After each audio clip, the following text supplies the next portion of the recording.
মিতু, কি সব ছেলে মানুষ হচ্ছে এসব?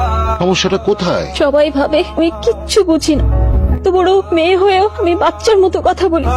আমার আচরণে হয়তো অনেকে বিরক্ত, হয়তো কেউ আসল ঘটনা জানে না। আমাকে বলো মিতু, আমি তোমাকে সাহায্য করতে যাচ্ছি। আমি তখন খুব ছোট, ক্লাস 5-এ পড়ি। আমার বাবা আমাকে ঢাকায় নিয়ে গেছিল এক চাচার বাড়ি বেড়াতে। এখন আমার বাবার সামনে আমার চাচা আমার গাল ধরে আদর করতে লাগলো।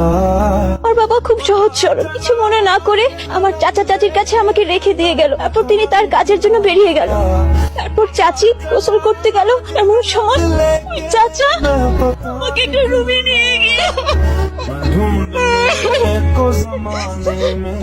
তারপর থেকে আমি আর কোনো পুরুষ মানুষকে বিশ্বাস করি না, কোনো পুরুষ মানুষকে বিশ্বাস করি না।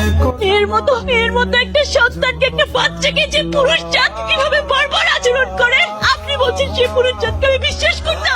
আমি কখনো বিশ্বাস করবো না, আমি বিশ্বাস করবো না। আমি পুরুষ জাতকে সহ্য করতে পারি না, আমি তাদেরকে পছন্দ করি না। এরপর থেকে আমি নাটক করছিলাম। আমি কিচ্ছু বুঝি না, আমি যেন কিচ্ছুই বুঝি না, আমি সব বুঝি। আমি নাটক করছি যাতে কেউ কিছু বুঝতে না পারে, কেউ কিছু বুঝতে না পারে। এত বড় ঘটনা তুমি আমাকে বলো নাই কেন? এই, তুমি কোনো কথা বলবে না, চুপ থাকো, একদম চুপ। মাগো, আমি তোমাকে একটা গল্প না সত্যি ঘটনা। আমার মায়ের বিয়ে হয়েছিল 13 বছর বয়স। মাত্র 13 বছর বয়স। বিয়ের পর থেকে আমার মা আমার বাবাকে একদম সহ্য করতে পারতেন না, একদমই না। আমার জন্ম হয় বিয়ের 4 বছর পর। অদ্ভুত ব্যাপার হলো, যে মহিলা আমার বাবাকে সহ্যই করতে পারতেন, যে মহিলা আমার বাবার সাথে একদিন ভালো ব্যবহার করলে 3 দিন খারাপ ব্যবহার করতেন, এই সংসার করতে চাইতেন না, আমার জন্মের পর কি একটা অদ্ভুত মায়ায় জড়িয়ে পড়লেন আমার মা।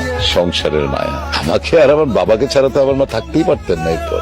এবং আমাকে আদর করে, চুল কম ছিল তো, আমার মা নাম রেখেছিল কমকেশ মিয়া। এরা তো এমনই, মা হলে তারা সন্তানকে ছাড়া থাকতে পারে না। ঠিকই বলেছ মা।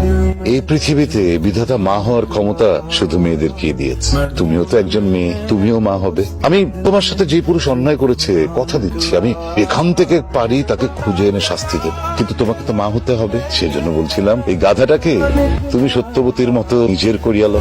স্বামী কখনো গাধা হয় না, স্বামীর পায়ের নিচে স্ত্রীর বেহেশত। অবশ্যই স্বামীর পায়ের নিচে স্ত্রীর বেহেশত, কিন্তু মায়ের পায়ের নিচে সন্তানের বেহেশত। আমি তোমাকে নিশ্চিত করছি যে আবি কখনো তোমাকে অসম্মান করবে না। আবি ঠিক বলেছি না?